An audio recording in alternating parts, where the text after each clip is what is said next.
আমি সিলেটে দেখেছি শাহজালাল রহমতুল্লাহ আলাই আল্লাহর ওলি, শাহ আমানত আল্লাহর ওলি, শাহ মাহদুম আল্লাহর ওলি। এই ওলিরা কোনদিন বলে যায় নাই যে আমার মাজারে পাহারা দিয়ে তোমরা টাকা আদায় করো, বলছে কেউ? শাহজালাল রহমতুল্লাহ আলাইহির মিশন কি ছিল আর এই পাগলেরা করে কি? হযরত শাহজালালের তরবারি আজও আছে, আমি তরবারি দেখেছি, দোধারি তরবারি হাতে নিয়ে এসেছেন। এক হাতে ছিল তরবারি আর এক হাতে ছিল আল্লাহর কোরআন। যখন সিলেটে ঢুকলেন গৌর গোবিন্দ তার সব কিছু তিনি আজান দেওয়ালেন। আজান শোনা মাত্র মূর্তিগুলো কাঁপতে লাগলো। গৌর গোবিন্দের কলজা গলার কাছে চলে আসছে, জিজ্ঞেস করছে ব্যাপারটা কি, এরকম হচ্ছে কেন? জ্যোতিষীরা বলল যবন এসেছে, ম্লেচ্ছ এসেছে, আর উপায় নাই। শাহজালাল রহমতুল্লাহ আলাইহি তিনি বসলেন গেটের কাছে, এবার সব পালাচ্ছে। গৌর গোবিন্দ বলল সাপুরিয়াদের ডেকে যে আমারে একটা বাক্সের মধ্যে ভরিয়া সাপ বলে চালাই দিও, আমি সামনে পড়তে চাই না। ভয়তে কলজা গলার কাছে চলে আসছে শুধু আজান শুনে। এরপরে লোক সব চলে যাচ্ছে, উনি দেখতেছেন যাও যাও যাচ্ছে সব। তারপরে ঝুড়িতে করে যাচ্ছে সাপুরিয়ারা, তোমাদের মধ্যে কি সাপ, যাও যাও যাও। এরপরে বড় একটা বাক্স, ওইটার মধ্যে কি? কাজে হুজুর আমরা সাপ খেলা দেখি, এর মধ্যে সাপ, নামাও, আমি সাপ খেলা দেখবো, নামাও ওটা। এরপরে বাক্স খুলছে, দেখে যে আসল সাপ বাইর হয়েছে। গৌর গোবিন্দ বলল যে আমার রাজত্ব ছেড়ে দিলাম, আমারে জানে বাঁচা। শাহজালাল রহমতুল্লাহ আলাইহি বললেন আমি তো মারতে আসি নাই, আমি তো হত্যাকাণ্ড করতে আসি নাই, আল্লাহর দ্বীনকে নিয়ে এসেছি। তিনি ক্ষমা করে দিলেন।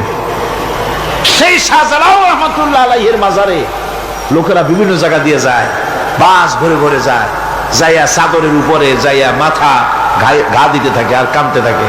কতগুলো গজাল মাছ আছে, বিরাট বিরাট গজাল, গায়ে শাটলা পড়ে গেছে, দেখলে মনে হয় যেন রিটায়ার্ড অফিসার, এরকম মোটা।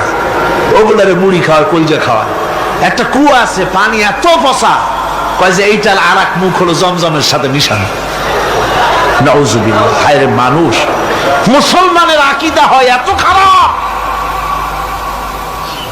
আকীদা বদতর হয়ে গিয়েছে। এগুলি ধর্মের নামের ব্যবসা, এগুলি জোরে বলেন কি? এই ব্যবসা বন্ধ করতে হবে, এই ব্যবসা বন্ধ করতে হবে। এরা ধর্মের নামে লুটেরা, চাদর দিয়ে, আগরবাতি দিয়ে, মোমবাতি দিয়ে, সেজদা দিয়ে মুশরিক হয়ে যাচ্ছে, ইসলাম থেকে খারিজ হয়ে যাচ্ছে। আমার কাছে রিপোর্ট এসেছে প্রচন্ড ভিড়ে মানুষের কষ্ট হচ্ছে, তো কি করা যাবে? আমি বললাম ভিড়, আর আপনারা যদি ভিড় দেখতে চান তাহলে তো সব লোক দাঁড়ায় যাবে, আপনাদের তো দেখার দরকার নেই। একটু চেপে চেপে বসেন আর জোরে সোরে জিকির করেন লা ইলাহা ইল্লাল্লাহ, লা ইলাহা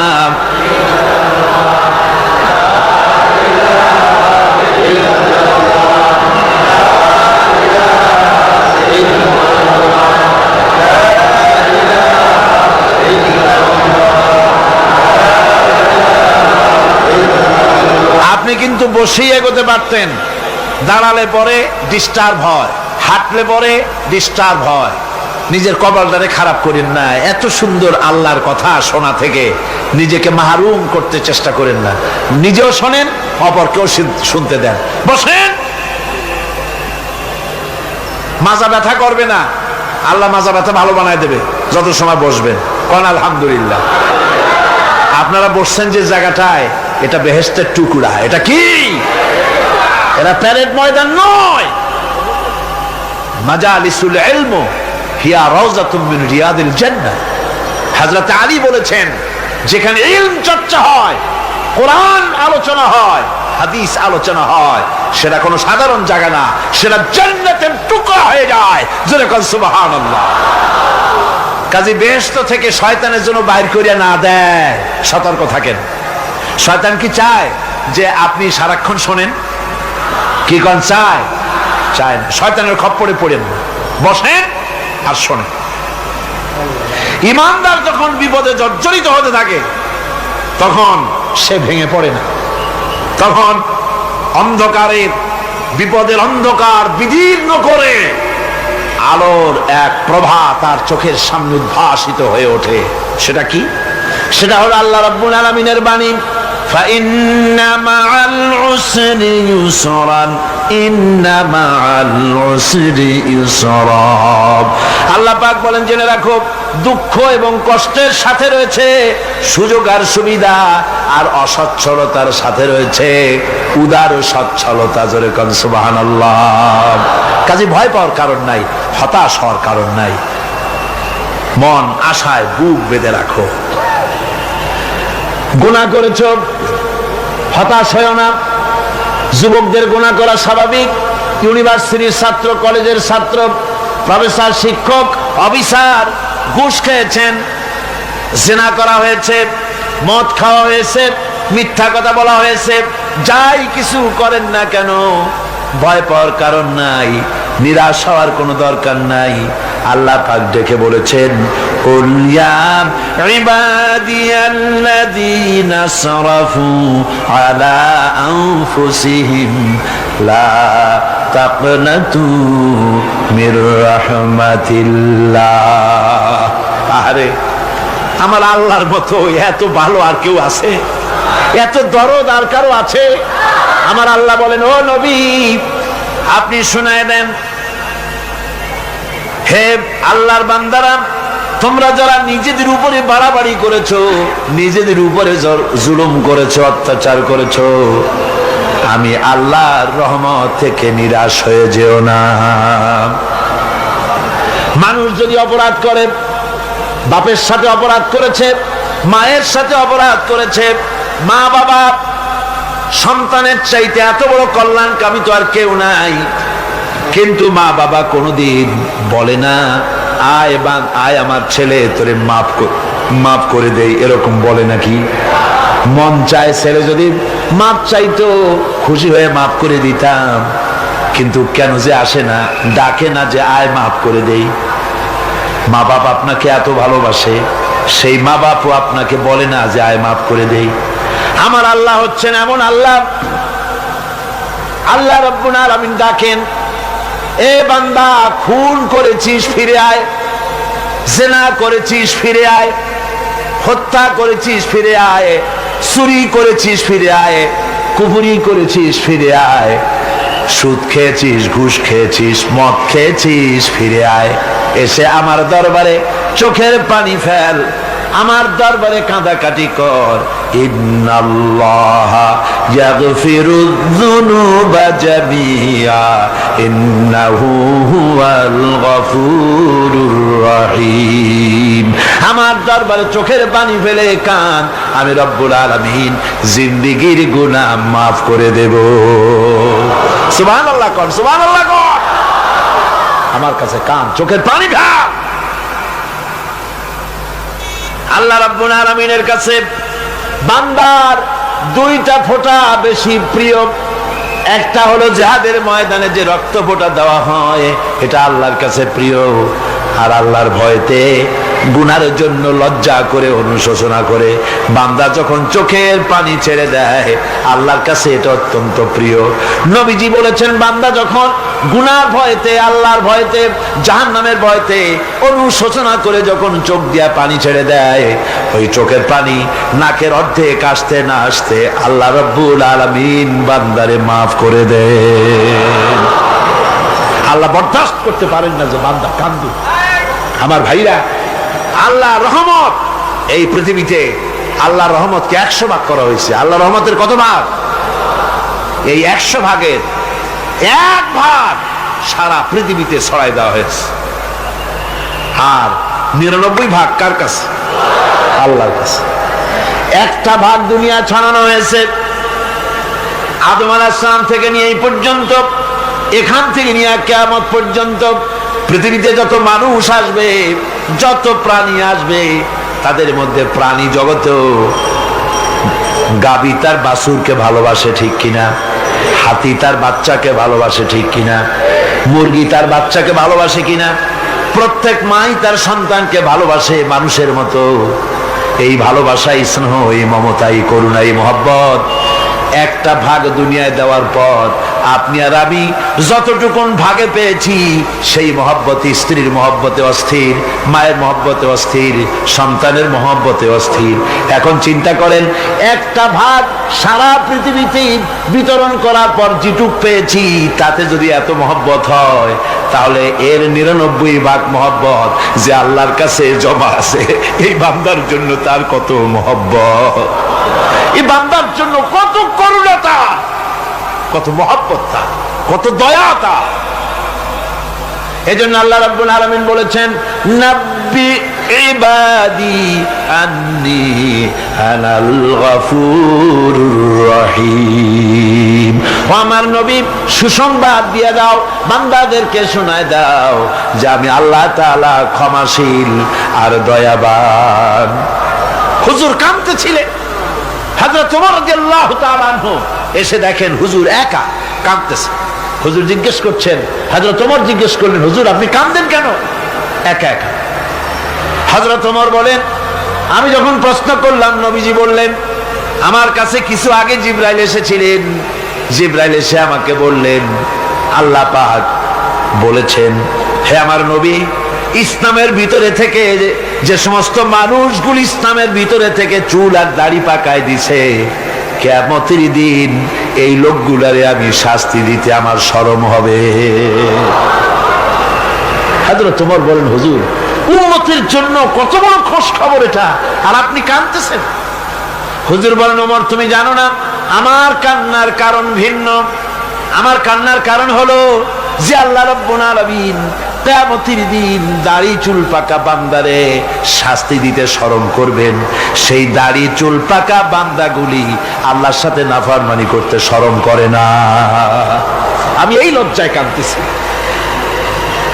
ভাইরা, হুজুর আল্লাহ পাক বলেন, ও আমার নবী, রাতের আধারে যখন একটা বুড়া আমার দরবারে হাত উঁচু করে, একটা বুড়া মানুষ রাতের আধারে যখন আমার দরবারে হাত উঁচু করে আর যখন বলতে থাকে, রব্বুল আলামিন আমার পেছনের জীবনটা বড় খারাপ করেছি, এমন কোন কাজ জীবনে করি নাই যা তোমার কাছে কিছু দাবি করতে পারি, সব রকমের নাফরমানি করেছি, আজ আমি বুড়া হয়ে গেছি, কামাই করতে পারি না, ছেলে আমাকে চোখে দেখতে পারে না, পুত্রবধূ আমাকে ঘরে জায়গা দেয় না, আমার স্ত্রী আমাকে দেখতে পারে না, রোজগার করতে পারি না, হাঁটতে পারি না, চলতে পারি না, সবার কাছে আমি তিতা হয়ে গেছি, আমি দাঁড়াতে পারি না, কোমরে ব্যথা পাই, হাঁটুতে ব্যথা পাই, চলতে পারি না, কানে শুনতে পাই না, চোখে দেখতে পারি না, আর তোমার কাছে কিছু চাইয়া নেব এমন ভালো কাজও করি নাই। এইভাবে যখন বান্দা কাঁদতে থাকে আমার দরবারে, ও আমার হাবিব আমার রহমতের দরিয়ায় জোশ মেরে যায়, আমার শরম হয় এই বুড়াটারে কেমনে খালি হাতে ফিরাইয়া দেই। সুবহানাল্লাহ, সুবহানাল্লাহ। আমার আল্লাহর এত দয়া, আমার আল্লাহর এত মায়া, এত মহব্বত। আমার আল্লাহ রাব্বুল আলামিন বলেন, وَإِذَا سَأَلَكَ عِبَادِي عَنِّي فَإِنِّي قَرِيبٌ। আমার হাবিব, আমার বান্দা আমার ব্যাপারে প্রশ্ন করে, আমি বান্দার একদম নিকটে। কোরআন শরীফের ভিতরে যত জায়গায় রাসূলকে বলা হয়েছে সুয়ালের কথা, আপনাকে প্রশ্ন করা হয়, আল্লাহ তার জবাব কুল এই কথা বলে জবাব দিয়েছেন। যত জায়গায় সুয়াল এসেছে, যেমন কোরআনে কারীমের মধ্যে আল্লাহ পাক বলেন, ওয়ায়াসআলুনাকা আনিল মাহিদ, মেয়েদের হায়েজ সম্পর্কে জিজ্ঞাসা করা হয়, কুল হিয়া আযা, হে নবী আপনি বলুন। এভাবে করে কুল দিয়ে জবাব দেওয়া হচ্ছে। আবার প্রশ্ন করা হচ্ছে, ওয়ায়াসআলুনাকা আনিল আনফাল, এই গনিমতের মাল সম্পর্কে হুজুর আপনাকে, হে নবী আপনাকে প্রশ্ন করা হয়। আল্লাহ কুল দিয়া জবাব দিলেন, আল্লাহ বলেন আপনি বলেন। ওয়ায়াসআলুনাকা আনিল খামরি ওয়াল মাইসির। আল্লাহ পাক বলেন নবী আপনারে প্রশ্ন করা হয় কুল ফীহিমা ইসমুন কাবীর। আল্লাহ কুল দিয়া বললেন তুমি বলো। আবার বলা হলো ওয়ায়াসআলুনাকা আনিল আহিল্লা কুল হিয়া মাওয়াকিতু লিন্নাস। ও নবী আপনাকে প্রশ্ন করা হয় চাঁদের ক্রমবর্ধমান এবং ক্রমহ্রাস, এই যে বাড়ে আর কমে, পূর্ণিমা হয় অমাবস্যা হয়, কেন হয়? আপনি বলুন কুল, আপনি বলেন এটা আমি অক্ত এবং সময়, বছর আর দিন গণনা করার জন্য পৃথিবীবাসীদের জন্য বিনা পয়সায় একটা ক্যালেন্ডার বানাইয়া আকাশে ঝুলাই রেখেছি। এভাবে যত জায়গায় এসেছে আপনাকে প্রশ্ন করা হয় তত জায়গায় আল্লাহ জবাব দিয়েছেন কুল, আপনি বলেন। গোটা কোরআন শরীফের ভিতরে এই একটি মাত্র জায়গা যেখানে বলা হয়েছে আপনাকে প্রশ্ন করা হয়। আল্লাহ এখানে বলতে পারতেন কুল, আপনি বলেন, আল্লাহ তোমাদের নিকটবর্তী, এভাবে জবাব হয় না। এটা কায়দাটা হলো এই, আল্লাহ বলতেছেন ওয়াইজা সালাকা ইবাদি, ও আমার নবী প্রশ্ন তো আমার বান্দারা আমার ব্যাপারে করেছে, এবার আপনার জবাবের কোনো দরকার নাই। প্রশ্ন আমার ব্যাপারে, আমি নিজে জবাব দিয়ে দেই ফা ইন্নী কারীব। ও বান্দা আমার ব্যাপারে প্রশ্ন করেছিস, জবাব আমি দেই, আমি তোর সবচাইতে বেশি নিকটে। সুবহানাল্লাহ, কত নিকটে? وَنَحْنُ أَقْرَبُ إِلَيْهِ مِنْ حَبْلِ الْوَرِيدِ। তোর যে রগ, এই শাহরগের চাইতেও আমি তোর বেশি কাছে। সুবহানাল্লাহ। আমারে ডাক, আমারে ডাক, কলিজা দিয়া ডাক, অন্তর দিয়ে ডাক। মনের থেকে মানুষ যদি ডাকে, মুখের ডাক আর মনের ডাক এক জিনিস নয়। দিল সে জুবাত নিকলতি है, असर रखती है पर नहीं मगर ताकते परवाज रखती है। দিল থেকে যে কথা বেরোয় তা প্রভাব বিস্তার করে, ডানা নাই কিন্তু ওড়ার ক্ষমতা রাখে। মনের কথাই ভিন্ন।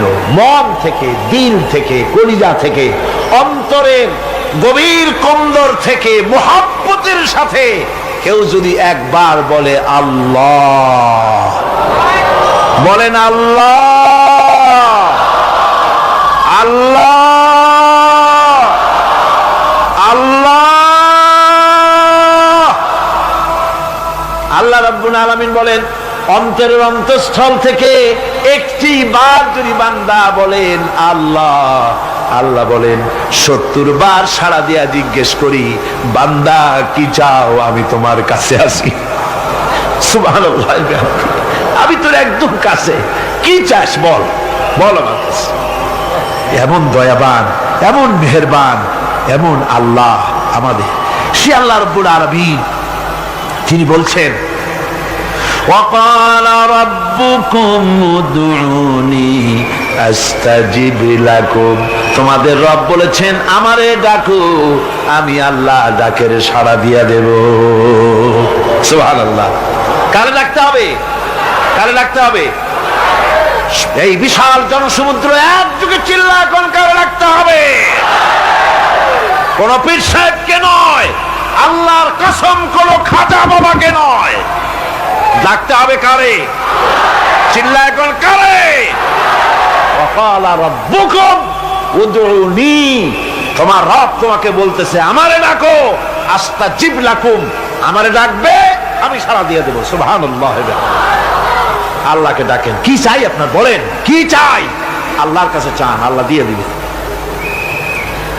দেওয়ার জায়গা আল্লাহর কাছে চাইবেন, আল্লাহ দিবেন।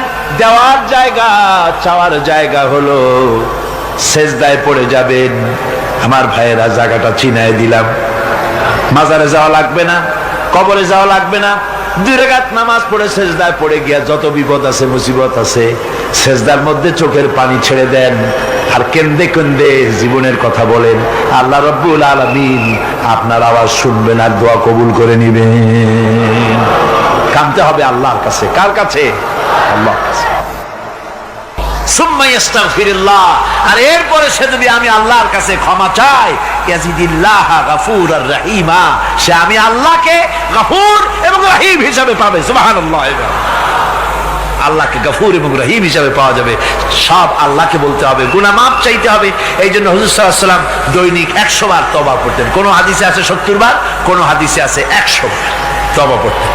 নামাজের পরে তো প্রত্যেক নামাজই পড়তেন হুজুর, সালাম ফিরাতেন আর সাথে সাথে বলতেন আল্লাহু আকবার, আস্তাগফিরুল্লাহ, আস্তাগফিরুল্লাহ, আস্তাগফিরুল্লাহ।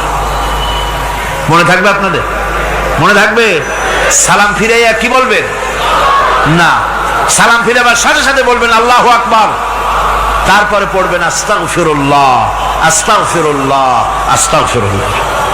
তওবা করবেন, আল্লাহর কাছে সবসময় গুনাহ মাফ চাইতে থাকবেন, বিনীত থাকবেন।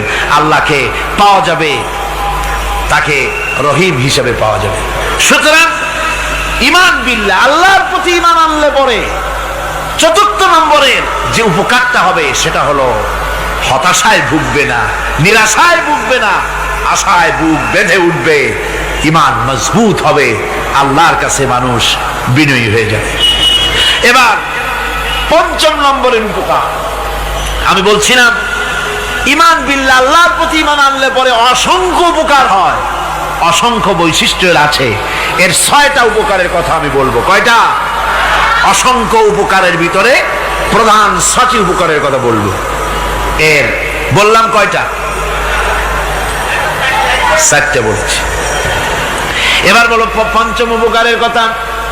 আল্লাহর প্রতি আপনি পূর্ব পশ্চিমে কতবার মুখ ঘোরালেন, এটাই কিন্তু আপনার আসল সৎ কাজ নয়। আসল সৎ কাজ হলো আল্লাহর প্রতি ঈমান আনা। এই ঈমানের ব্যাপারে 3টা দিন আমরা পার করে দিলাম, এখনো কথা শেষ হয় নাই। আল্লাহর প্রতি ঈমান আনলে পরে যে উপকারটা হবে পঞ্চম নম্বরে, সেটা হলো কঠোর এবং কঠিন বিপদের ভিতরে বান্দার ভিতরে অবিচলতা এবং ধৈর্যের সৃষ্টি হয়ে যাবে। আলহামদুলিল্লাহ। কঠিন বিপদ মুসিবত আসলে পরে সে অবিচল থাকবে। সারা দুনিয়ার বিপদ আপদ, শত্রুতা, দুঃখ, কষ্ট, মুসিবত, জুলুম, নির্যাতন সব কিছু পাহাড়ের মতো উঁচু হয়ে তাকে ঘিরে ফেলবে, কিন্তু তাকে এক চুলও নাড়াতে পারবে না। আলহামদুলিল্লাহ।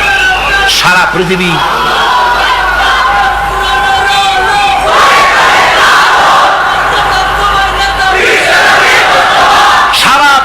একদিকে আর সে একা একদিকে থাকবে।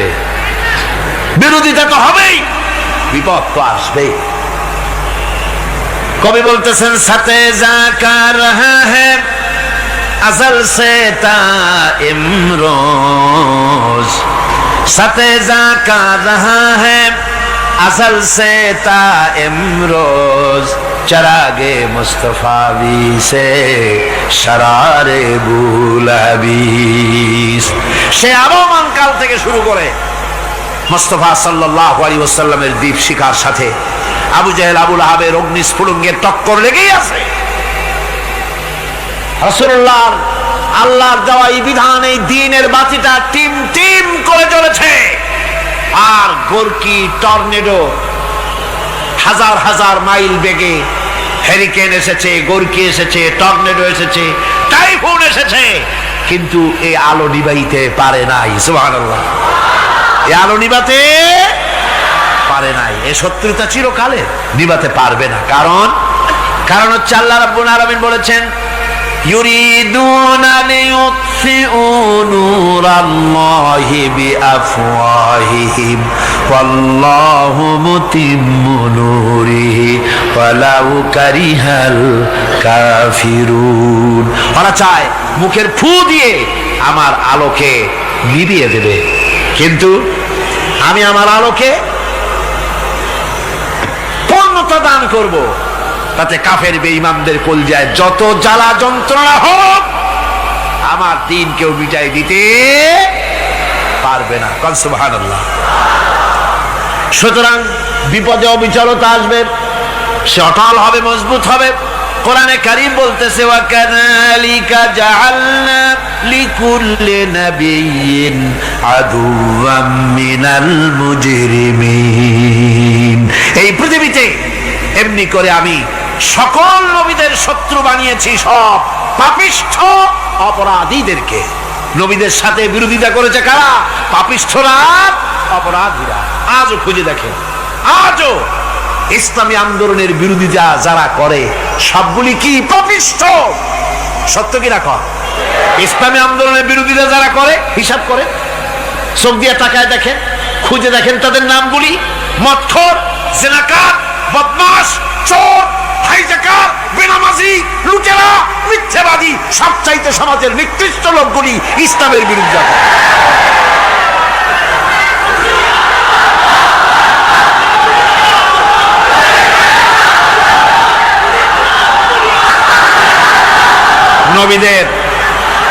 নবীদের শত্রু আল্লাহ বলেন সব যুগে নবীদের সাথে শত্রুতা করেছে পাপিষ্ঠরা। আল্লাহর কথা, কার কথা? সকল যুগে নবীদের সাথে শত্রুতা করেছে পাপিষ্ঠরা, নিকৃষ্ট ধরনের অপরাধীরা। সুতরাং নবী রাসূলদের অবস্থা যখন এই, তখন দ্বীনের দাওয়াত যারাই দেবে তাদের কিসমত এরকম হবেই। এই বাধার মোকাবেলা তাদেরও করতে হবে। এই যে বাধাটা আসে, এই যে মারে, অপরাধ কি? এই যে তারা চোর বা ডাকাত যাদের মারা হয়। আল্লাহ রাব্বুল আলামিন বলেন অপরাধ হলো ওয়ামা নাকামু মিনহুম ইল্লা আইয়ুমিনু বিল্লাহিল আজিজিল হামিদ। অপরাধ হচ্ছে ঈমানদার লোকদের উপরে নির্যাতন চালিয়েছে, অন্য কোনো কারণে নয়। কারণ একটাই, তারা আল্লাহর জমিনে আল্লাহর দ্বীন প্রতিষ্ঠা করতে চেয়েছে, আর কোনো অপরাধ না। জমিন আল্লাহর, জমিন কার? এই বিশাল জনসমুদ্র গর্জে উঠুন একযোগে, বলুন জমিন কার? আইন চলবে কার? এখানেই সংঘর্ষ বেঁধেছে আবহমান কাল ধরে। মানুষ অত্যাচারিত হয়েছে, সাহাবায়ে কেরাম অত্যাচারিত হয়েছে। বুখারী শরীফের হাদিসে এসেছে রাসূল করিম সাল্লাল্লাহু আলাইহি ওয়াসাল্লামের কাছে হযরতে খাব্বাব গিয়ে উপস্থিত হয়েছিলেন। হযরতে খাব্বাব বলেন, হাদিসটা এভাবে লেখা হয়েছে বুখারীতে, ওয়ান খাব্বাব বিন আল-আরিদ রাদিয়াল্লাহু তাআলা আনহু قال شكونا إلى رسول الله صلى الله عليه وسلم وهو متوسد بردة له في ظل الكعبة। রাসূলুল্লাহর কাছে গেলাম, কাবা শরীফের কাছে গিয়ে দেখি নবীজি একটা চাদর গায়ে দিয়ে তিনি আরাম ফরমাচ্ছিলেন কাবা শরীফের ছায়ায়। সেখানে গিয়ে বললাম, আলা তাস্তানসিরু লানা আলা তাদউ লানা ইয়া রাসূলুল্লাহ, হে আল্লাহর রাসূল, আপনি কি আমাদের জন্য আল্লাহর কাছে দোয়া চাইবেন না? আপনি কি আল্লাহর কাছে আমাদের জন্য সাহায্য চাইবেন না? আমাদের লোকগুলিকে, মুসলমানগুলিকে মারতে মারতে তো শেষ করে ফেলে দিল। তারা আমাদের সুমাইয়াকে মারলো, আমাদের খাব্বাবকে উটের সাথে পায়ের দড়ি লাগায় টানলো, আমাদের খোবায়েবকে তারা আগুনের উপরে চিৎ করে শোয়ায় রাখলো, না খায় রাখতেছে, মারতেছে। কষ্টে তো শেষ হয়ে গেলাম, হুজুর আপনি কি আমাদের জন্য দোয়া করবেন না? হাদিস শরীফে এসেছে নবীজি উঠে বসলেন সোজা হয়ে। নবীজি বলেন, ও আমার সাহাবী, ও খাব্বাব শোনো, তোমাদের আগে এই পৃথিবীতে যারা দ্বীনের দাওয়াত দিতে এসেছিলেন তাদেরকে সমকালীন রাষ্ট্রশক্তি, সমাজ শক্তি তাদেরকে ধরত। ফায়ুখাজুর রাজুলো, তাদেরকে তারা ধরত। ফায়ুহফারু লাহু ফিল আরদ, আর তার জন্য জমিনের ভিতরে কবর বানাইতো। ওই কবর ফায়ুজালু ফিহা, ওই কবরের ভিতরে তাকে কোমর পর্যন্ত গেড়ে দিত। সুম্মা ইউতা বিল মানশার, এরপরে করাত আনতো। ফায়ুদাউ আলা রাসিহি, এরপরে ওই করাত তার মাথার উপরে রাখতো। ফায়ুজালু নিসফাইন, এরপরে করাত দিয়া চিরে জীবিত মানুষটারে দ্বিখণ্ডিত করে ফেলে দিত। মা ইয়াসুদ্দুহু যালিকা আন দীনিহি, ও আমার খাব্বাব, এত কষ্ট দেওয়ার পরেও সেই যুগের কোন মুসলমানকে, দ্বীনের দায়ীদেরকে আল্লাহর দ্বীন থেকে এক চুলো তারা সরাই দিতে পারে নাই, এক চুলো সরাতে পারে নাই। ওয়াল্লাহি, ও খাব্বাব, আমি আমার আল্লাহর নামে কসম করে বলছি, লা ইউতাম্মান্নাল্লাহু হাযাল আমরা হাত্তা ইয়াসিরার রাকিবু মিন সানা ইলা হাযরামাউত। আমি কসম করে বলি, আল্লাহ রাব্বুল আলামিনের এই সানা থেকে হাযরামাউত পর্যন্ত লোকেরা যাতায়াত করবে, সুন্দরী রমণীরা গমন করবে, সদাগরেরা যাতায়াত করবে, টাকা নিয়া পয়সা নিয়া যাতায়াত করবে। তাদের মনের মধ্যে লুটের ভয়, টাকার ভয়, চুরির ভয়, ডাকাতির ভয়, জেনার ভয়, হত্যার ভয়, ধর্ষণের ভয়, কোনো ভয় থাকবে না। লা ইয়াখাফু ইল্লাল্লাহ, আল্লাহ ছাড়া কোনো ভয় থাকবে না। এমন একটা সমাজ, এমন একটা সময় আসবে। ওয়ালাকিন্নাকুম তাস্তাজিলুন, অথচ খুব তাড়াহুড়ো তোমরা করতেছো। তাড়াহুড়ো করো না, সময় আসবে ইনশাআল্লাহ। আমার ভাইয়েরা, আমার বন্ধুগণ, কঠিন বিপদে অবিচলতা এবং ধৈর্যের দৃষ্টান্ত রেখে গেছেন আম্বিয়া আলাইহিমুস সালাম। সুবহানাল্লাহ। কঠিন বিপদে অবিচলতা, দৃঢ়তা, ধৈর্য কারে বলে, তার দৃষ্টান্ত কারা রেখেছেন? আম্বিয়া আলাইহিমুস সালাম। ওনারাই আমাদের আদর্শ, নবীরাই আদর্শ। সাহাবায়ে কেরাম রিদওয়ানুল্লাহ তাআলা আলাইহিম আজমাইন আমাদের আদর্শ। ভাইরা আমার, মুসা আলাইহিস সালামকে ফেরাউন যখন ঘিরে ফেলে দিল, কোরআনের সব কথা গল্প গুজবার ইতিহাসের জন্য লেখা হয় নাই। কোরআনের মধ্যে যা লেখা হয়েছে সব বান্দাদের উপদেশের জন্য, যাতে করে লোকেরা চিরটা কাল এর থেকে উপদেশ নিয়ে নিজেদের তৈরি করতে পারে। জোরে বলেন সুবহানাল্লাহ। মুসা আলাইহিস সালামের কথা আল্লাহ বলেন, ফেরাউন তাকে ঘিরে ফেলে দিল, পালাবার রাস্তা নাই। ফালাম্মা ترى الجمعان قال أصحاب موسى إنا لمدركون। মুসা আলাইহিস সালামের উম্মতেরা বললেন, হে মুসা, পাকড়াও হয়ে গেছি, পালাবার রাস্তা নাই। তিন দিক থেকে আমাদেরকে ঘেরাও করেছে ফেরাউনের শক্তি। সামনে কি? দরিয়া, আর তিন দিকে কি? ঘেরাও আন্দোলন। পালাবার পথ নেই, পালাবার পথ নাই। সারাশি আক্রমণ, ঘেরাও আন্দোলন। এই যে ঘেরাও টেরাও তো আজকে নতুন নাই, ঘেরাও আসছে অনেক আগের থেকে। আসলে কথা বুঝতে পেরেছি। মাইক না থাকলে আমি কি করবো কন? আজকে এরকম হচ্ছে কেন? আগামীকাল ঠিক হবে ইনশাআল্লাহ, রাগ করেন না। গান হচ্ছে, বসেন বসেন। শয়তান ঢুকছে মাইকের মধ্যে। অনেক সময় হয় কি, মাইকের হাই পাওয়ারের যে মেশিন আছে, এর ভিতরে ইথার থেকে রেডিওর ওই গানগুলি ওর মধ্যে ঢুকে পড়ে। কথা বুঝতে পেরেছেন? এই জন্য শয়তান তো আর বসে থাকে না, ওরও তো কিছু করার আছে। ধৈর্য ধরেন, ধৈর্য ধরেন। কালকে অপারেটরদেরকে মাওলানা শামসুদ্দিন সাহেবের কাছে অনুরোধ করব, অপারেটর একটু ভালো করে হেদায়েত করে দেবেন মাইকে। আজকে আমার নিজেরও কষ্ট হচ্ছে, আমিও বুঝতে পারছি না যে আমার কথাগুলি কি আওয়াজে বেরোচ্ছে, যার জন্য আমাকে বেশি চিল্লাইতে হচ্ছে। বক্তাকে কি লাউডে তার কথা বেরোচ্ছে তা তার কানে আসতে হয়, তাহলে বোঝা যায় যে আমার কথাগুলি কিভাবে বেরোচ্ছে।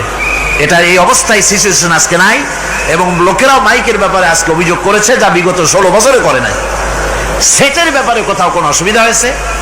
মাইকটা ভালো, এবং মাইক যারা দেন প্রতি বছর খেদমত করে, আল্লাহ তাদের প্রতি রহম করুন। সবাই বলেন আমিন। এদেরকে রাগ করে পথে পাই আবার মারধর করেন না। সিলেটের যে তাফসির মাহফিল হয়, বিগত 19 বছর তাফসির করেছি একটানা, এবার 20 বছর পুরো হবে ইনশাআল্লাহ। সিলেটে একটানা 20 বছর তাফসির করতেছি সেখানে। তো মাইক, একটা লোক বিনা পয়সা মাইক দেয়, মাইকের ভাড়া সে নেয় না। তাফসিরের মাহফিলের মাইকের ভাড়া নেয় না। যে বছর এরশাদ সরকার আমাকে প্লেন থেকে নামতে দিল না, আপনাদের মনে আছে? সিলেট থেকে ফিরাই দিল।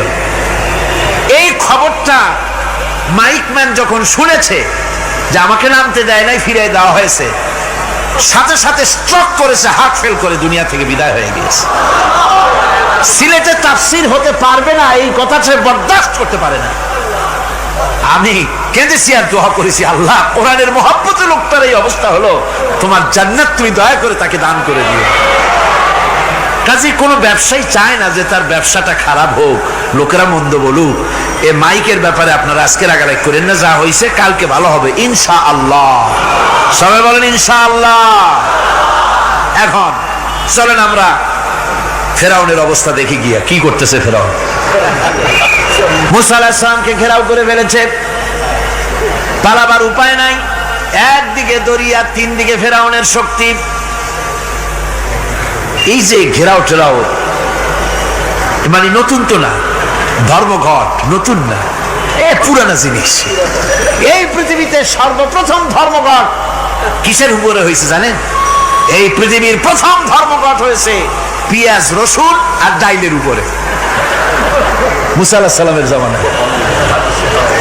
লান নাসবিরা আলা তাআমিন ওয়াহিদ, আমরা এক রকমের খাদ্য আর খাবো না, আমাদের পেঁয়াজ দেওয়া লাগবে, ডাল দেওয়া লাগবে, রসুন দেওয়া লাগবে। সর্বপ্রথম ধর্মঘট হয় মুসা আলাইহিস সালামের জামানায়, সেখান থেকে শুরু হয়েছে। কিন্তু মশাল মিছিল যে আসলো কই থেকে, এইটা আমি খুঁজে পাইনি। পরে প্রত্যেকটা জিনিসের তো ইতিহাস আছে, আমি খুঁজতে খুঁজতে পেলাম। আমি জানি না এর ইতিহাস মূলে কোথায়, কিন্তু আমি যদ্দূর খুঁজে পাইছি সেটা হলো মশাল মিছিলের আবিষ্কার হয়েছে লঙ্কায় রাবণের সময়। হনুমানের লেজে আগুন দিয়া তারপরে লঙ্কা কাণ্ড ঘষালো, নামই আছে লঙ্কা কাণ্ড। হনুমানেরা লেজে আগুন দিয়ে রাবণ যে লঙ্কায় মশাল মিছিল করেছিল হনুমানদের দিয়া, ওই হনুমানের ওই সিস্টেমটা এখনো আমাদের দেশে চালু আছে। এইটা আসলে কোন ভদ্রলোকের এই মিছিল হওয়া উচিত না। আগুন নিয়ে কিসের মিছিল? আগুন হলো জাহান্নামের প্রতীক। আগুন কিসের প্রতীক? জাহান্নামের প্রতীক। যদিও আমাদের উপকারে লাগে, কাজে লাগে। সুতরাং আমরা যা করব, প্রত্যেকটা জিনিসের পেছনে সুন্নতে নববীর কোন না কিছু থাকতে হবে। কথা বুঝতে পেরেছেন? তিন দিক থেকে ঘেরাও হয়ে গেছে, পালাবার কোন রাস্তা নেই। হযরতে মুসা আলাইহিস সালামের কাছে উম্মতরা বললেন, পালাবার তো কোনো পথ নাই, এখন উপায়টা কি? আমাদের তো আর উপায় নাই। মুসা আলাইহিস সালাম দেখেন বিপদে পড়ে গেছেন, কিন্তু ধৈর্য হারান নাই, ভয় পান নাই। ভয় পাইছিলেন? ভয় পেয়েছেন? প্রশ্নই ওঠে না। মুসা আলাইহিস সালাম, আল্লাহ পাক যাদেরকে বলেছেন উলুল আযম, রাসূল যাদের বলেছেন, তার মধ্যে হযরত মুসা একজন উলুল আযম পয়গম্বর। চারটিখানি কথা না, আল্লাহ কথা বলছেন তার সাথে, কালিমুল্লাহ তিনি। সুবহানাল্লাহ। মুসা আলাইহিস সালাম শোনালেন, কাল্লা ইন্না মাইয়া রাব্বি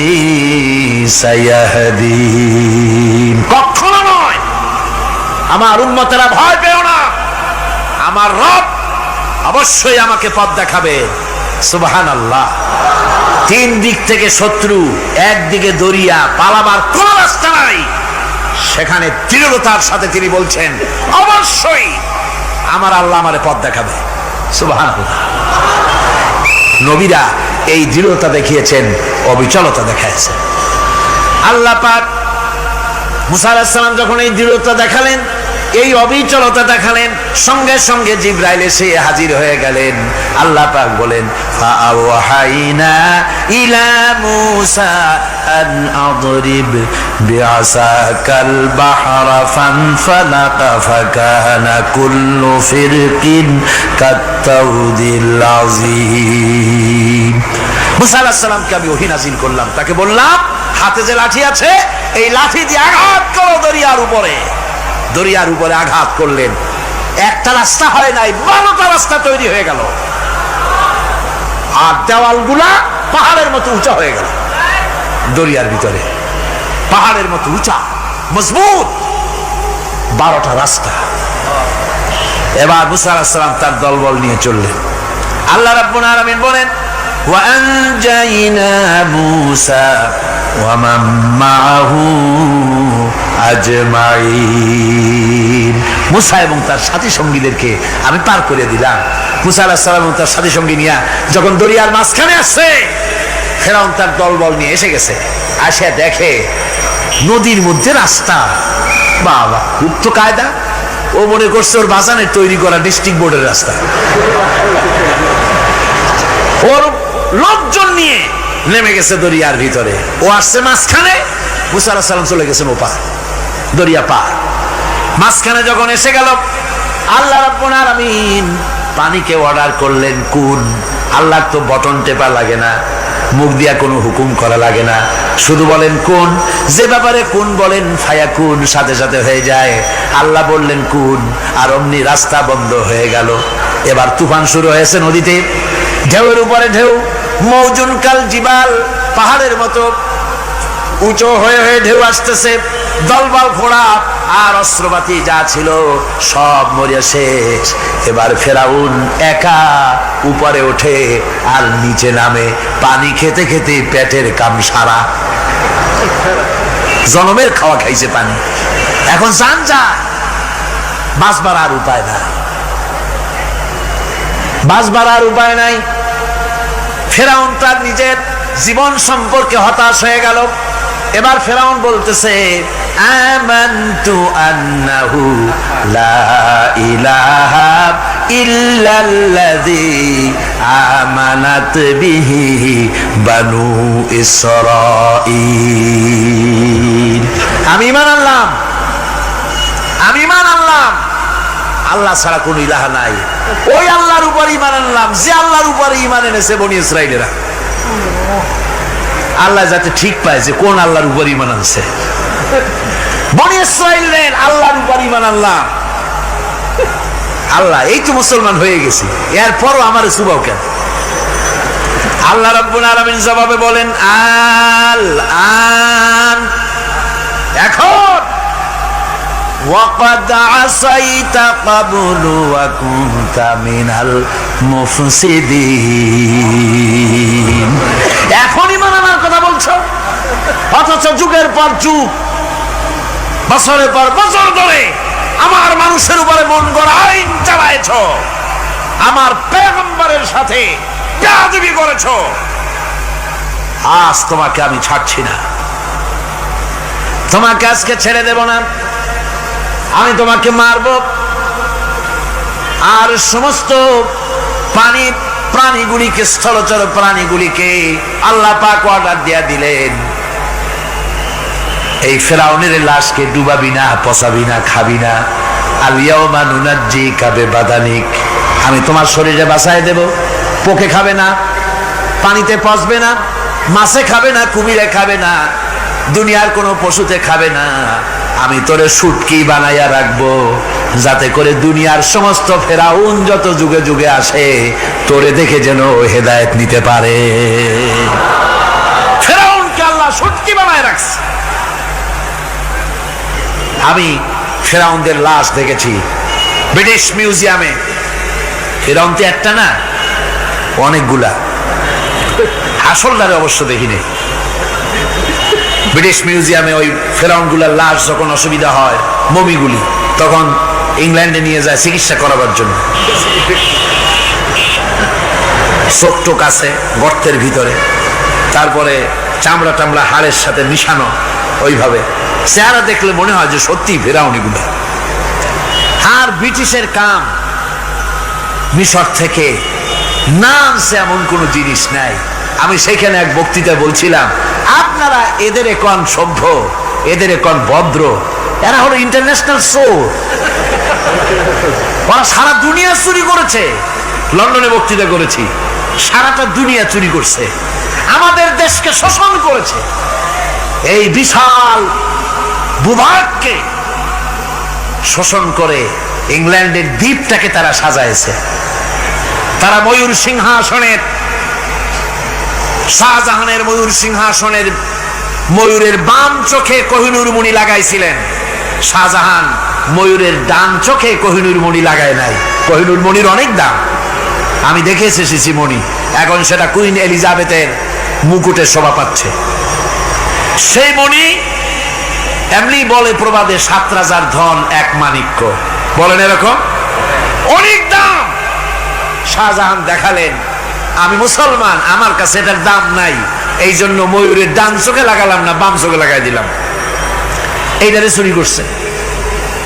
তারপরে মিশর থেকে, মিশরের মমি চুরি করেছে, জুতা চুরি করছে, ছাতি চুরি করছে, পিসা চুরি করেছে। আমি বললাম, এইগুলা কি ভদ্রলোক নাকি? এরা জুতা চোর, পিসা চোর, লাঠি চোর, সব চুরি করেছে। যাই দেখেন ব্রিটিশ মিউজিয়ামের মধ্যে সব দুনিয়ার চুরি করা জিনিস নিয়ে তারা মানুষকে দেখাইয়া পয়সা উপার্জন করছে। টিপু সুলতানের তরবারিটা পর্যন্ত চুরি করেছে।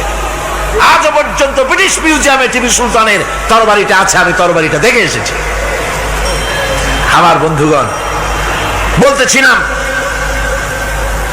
যে পৃথিবীতে আল্লাহ রাব্বুল আলামিন নবীরা তাদের চরিত্র দিয়ে বিপদের মোকাবেলা করে, দুনিয়ার সামনে কঠিন বিপদের মোকাবেলা করে অবিচলতা, দৃঢ়তা দেখায় গেছেন যে কেমন করে এই পৃথিবীতে বিপদের সামনে মোকাবেলা করতে হয়।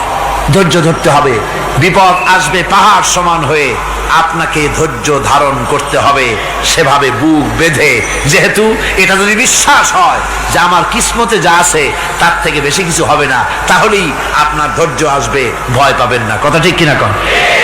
এবারে হযরত হুদ আলাইহিস সালাম সম্পর্কে আল্লাহ রাব্বুল আলামিন বলেন, হযরতে হুদকে যখন ষড়যন্ত্র হলো, কাফির বেঈমানেরা তাকে মেরে ফেলার জন্য যখন সরকারি ষড়যন্ত্রে লিপ্ত হয়ে গেল, হযরতে হুদ সমাজের এই চ্যালেঞ্জের মোকাবেলা করলেন। হযরত হুদ বলেন, ফাকিদুনি জামিআন সুম্মা লা তুনজিরুন ইন্নী তাওয়াক্কালতু আলাল্লাহি রাব্বি ওয়া রাব্বিকুম। তোমরা তোমাদের ষড়যন্ত্র আমার বিরুদ্ধে যত পারো আমার বিরুদ্ধে ষড়যন্ত্র চালাও, এতটুকুন আমার অবকাশ দিও না। আমি এমন আল্লাহর উপরে ভরসা করেছি যার হাতের ভিতরে তোমাদেরও জান আর আমারও জান। যা পারো তাই করো।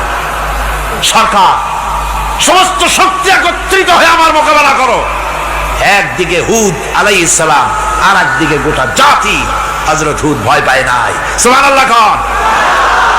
ঈমান বিল্লাহ মানুষের কলিজাকে এভাবে শক্ত করে দেয়। কোন আলহামদুলিল্লাহ। এবারে এই বিপদের, কঠিন বিপদের মোকাবেলা করে আমার রাসূল যে প্রমাণ দিয়া গেলেন, আমার রাসূল যে কঠিন বিপদের মোকাবেলা করলেন, ভাইয়ের আমার, হিজরতের রাতে সওর পাহাড়ের ভিতরে যখন তিনি আশ্রয় নিলেন, হযরতে আবু বকরের সাথে ছিলেন। হযরতে আবু বকর রাদিয়াল্লাহু তাআলা আনহু বলেন, হুজুর আপনি দাঁড়ান, এটা তো পাহাড়িয়া গুহা, গুহার ভিতরে সাপ থাকতে পারে, বিচ্ছু থাকতে পারে, আমি আগে ঢুকি, বিপদ যদি হয় আমার উপর থেকে হয়ে যাক। গুহার ভিতরে নেমে গুহা সাফ করলেন। এরপরে হুজুরকে ডাকলেন, হুজুর তাশরীফ নিলেন গুহার ভিতরে। এরপরে হুজুর বললেন, আবু বকর পাহাড়ে হেঁটে হেঁটে 2-3টা পাহাড় পাড়ি দিয়া যাওয়া লাগে সোর পাহাড়ে। মদিনার সোজা রাস্তা হুজুর ধরেন নাই, মেসফালার পথ দিয়া জাবালে কেদোয়ার উপর দিয়া 3টা পাহাড় পাড়ি দিয়া তারপরে হুজুর গেলেন সোর পাহাড়ে। গুহার ভিতরে হুজুর তাশরীফ নিলেন। বললেন, আবু বকর তুমি বসো, তোমার উরুর উপরে মাথা রেখে আমি একটু আরাম করি। হযরতে আবু বকর বসলেন, হুজুর তার উরুর উপরে মাথা রেখে ঘুমায় গেলেন। আর এরপরে কাফির বেঈমানেরা তালাশ করতে করতে কাফেরেরা এসে গেল পায়ের চিহ্ন দেখে দেখে গর্তের কাছে। হযরত আবু বকর ভয়তে কেঁদে ফেললেন, আহারে আর তো উপায় নাই, এবার তো ধরা পড়ে গেছি, এবার নবীজিকে মেরে ফেলে দেবে। নবীর মহব্বতে, নিজের মহব্বতে নয়, নবীর মহব্বতে কাঁদতেছিলেন। হুজুর বলেন, হুজুরের ঘুম ভেঙে গেল। বলো, আবু বকর কাঁদো কেন? ছেলের কথা, মেয়ের কথা, বিবির কথা, বাড়ির কথা মনে পড়লো নাকি? হযরত আবু বকর বলেন, ইয়া রাসূলুল্লাহ, আল্লাহর কসম করে বলি, যেদিন ঈমান এনেছি এই কলিজার ভিতরে মা বাপ, স্ত্রী, পুত্র, পরিজন, এমনকি আমার নিজের জীবনের চাইতে আপনারে বেশি ভালোবাসি। তা কাঁদো কেন? কাঁদো কেন? হযরত আবু বকর বলেন, হুজুর ধরা পড়ে গেছি, কাফেররা এসে গেছে, গর্তের কাছে তাকালি আমাদের দেখতে পাবে, আমরা তো মাইনরিটি, ওরা তো মেজরিটি, আমরা তো ধরে মারি ফেলাই দেবে, আপনাকে মেরে ফেলে দেবে, এই জন্য কাঁদি। আল্লাহ রাব্বুল আলামিন হুজুর তখন কি দৃঢ়তা, কি অবিচলতা, কি ধৈর্যের পাহাড় সম মনোবৃত্তি তখন দেখালেন। আল্লাহ কোরআন শরীফে চিরকাল যাতে মানুষেরা হেদায়েত নিতে পারে সেজন্য হুজুরের কথা উঠায় দিলেন কোরআনে। আল্লাহ পাক বলেন, ইযহুমা ফিল গার إذ يقول لصاحبه لا تحزن إن الله معنا ও বন্ধু ভয় পেও না আল্লাহ আমাদের সাথে আছেন সুবহানাল্লাহ আল্লাহ আমাদের সাথে আছেন আমরা মাইনরিটি নই আমরাই মেজরিটি আল্লাহ আছে আমার সাথে ভয় পাওয়ার কোনো কারণ নাই সুবহানাল্লাহ আল্লাহ পাক বলেন فأنزل الله سكينته عليه وأيده بجنود لم تروها আমি এদের অন্তরের ভিতরে আমি শান্তি নাজিল করে দিলাম প্রশান্তি দিয়া দিলাম আর আমি সাহায্য করলাম আর এমন সব সৈন্য পাঠায় দিলাম যে সৈন্যগুলি তোমরা দেখতে পাও নাই সুবহানাল্লাহ ওয়া বিহামদিহি ভাইরা আমার রাসূল করিম সাল্লাল্লাহু আলাইহি সাল্লাম এই বিপদের মাঝে চরম বিপদের মাঝে অবিচলতা দৃঢ়তা কঠিন আত্মনির্ভরতা দেখিয়েছেন এগুলি হলো ঈমানের পঞ্চম নম্বরের উপকারিতা আল্লাহর প্রতি ঈমান আনলে এভাবে পাহাড় সম ঈমান মজবুত হয়ে যায়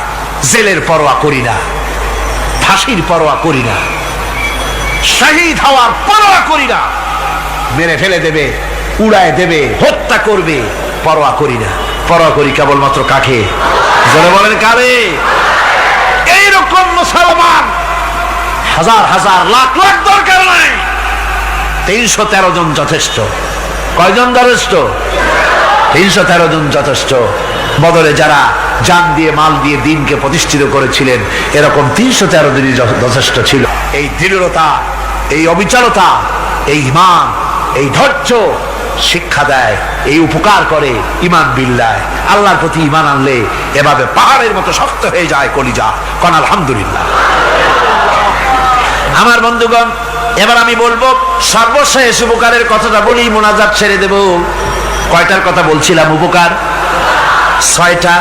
ছয়টা উপকারের কথা বলেছি অনেকগুলি বৈশিষ্ট্য অনেকগুলি উপকারের মধ্যে আল্লাহর প্রতি ঈমানের 6টা উপকারের কথা 5টা বলা হয়ে গেছে এবার 6ষ্ঠ নম্বর এবং শেষ নম্বর এটা হচ্ছে আল্লাহর প্রতি ঈমান আনলে পরে তার দ্বারা সবচাইতে বেশি ফায়দা পায় সমাজ এবং রাষ্ট্র কোন আলহামদুলিল্লাহ কোন আলহামদুলিল্লাহ আল্লাহর প্রতি ঈমানের দ্বারা নৈতিক সংশোধন হয় এবং রাষ্ট্র আর সমাজ সবচাইতে বেশি উপকৃত হয় কারণ হলো ঈমানদার ব্যক্তি আল্লাহর প্রতি যে ঈমান এনেছে তার মনের মধ্যে ধারণা এটা হয় আমার কোনো কাজ তো গোপন থাকে না ইন্নাল্লাহা লা ইয়াখফা আলাইহি শাইউন ফিল আরদি ওয়ালা ফিস সামা আল্লাহর কাছে গোপন বলতে কিছু নাই আকাশেও নাই জমিনেও নাই কোনো কিছু গোপন নাই সুতরাং আমি যা করি সব আল্লাহ দেখেন এবং শোনেন এমনকি মানুষ যে কল্পনা করে সে কল্পনাও আল্লাহ টের পায় না নাকি টের পায় কিনা ওয়াইন তুবদু মিন আনফুসিকুম আও তুখফুহু ইউহাসিবুকুম বিহিল্লাহ মনের ভিতরে যে কল্পনা করো আল্লাহ পাক বলেন এই কল্পনারও হিসাব আমি রব্বুল আলামিন তোমার কাছ থেকে নেব ফায়ুআযযিবু মান ইয়াশাউ যারে খুশি শাস্তি দেব আর যারে খুশি আমি maaf করে দেব জোরে বলেন সুবহানাল্লাহ ফায়াগফিরু লিমান ইয়াশা ওয়া ইউআযযিবু মান ইয়াশা যারে খুশি maaf করব যারে খুশি শাস্তি দেব কল্পনারও হিসাব নেব এই কথা মুমিনের যদি জানা থাকে তাহলে আর তার কোনো চিন্তা থাকে না তার নৈতিক চরিত্র ভালো হয়ে যায় কোন সুবহানাল্লাহ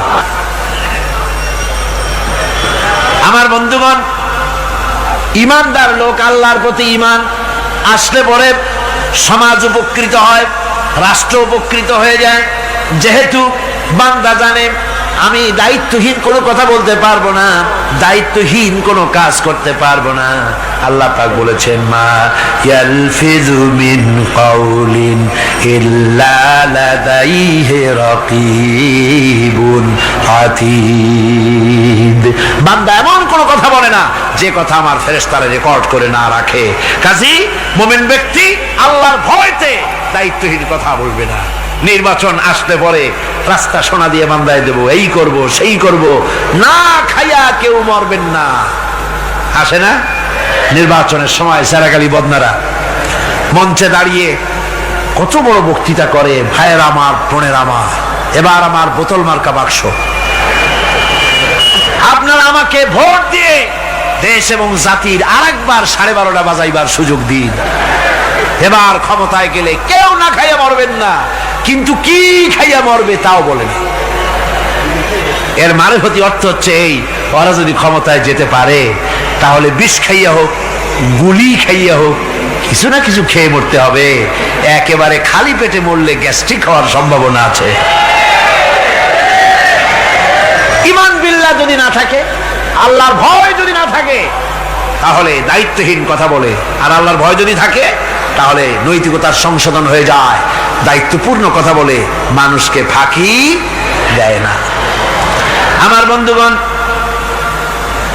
আল্লাহ রাব্বুল আলামিন তার বান্দা যারা আল্লাহকে ভয় করে, সেই ভয় করা বান্দাগুলির মনের মধ্যে এই চিন্তা এসে যায়, আমি যেখানে থাকি না কেন আল্লাহ আমাকে দেখতেছেন, শুনতেছেন, রাতে হোক দিনে হোক, যেখানে আছি আল্লাহ আমারে দেখতেছেন।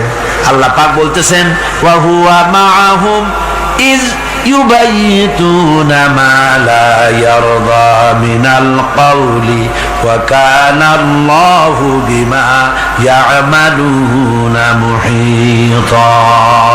আল্লাহ পাক বলেন, আমি তো আমার বান্দার নিকটে তখনও থাকি যখন সে গোপনে গোপনে রাতের বেলায় আমার মর্জির খেলাফ পরামর্শ করে। আমার মর্জির খেলাফ পরামর্শ করতেছে রাত্রে, আমি তো তখনও কাছে থাকি, ওটা আমি শুনি। ঈমান যদি আসে তাহলে এই সব কাজ থেকে সে বিরত থাকে। সে যদি কম হয় সেখানেও আল্লাহ, বেশিও যদি হয় সেখানেও আল্লাহ।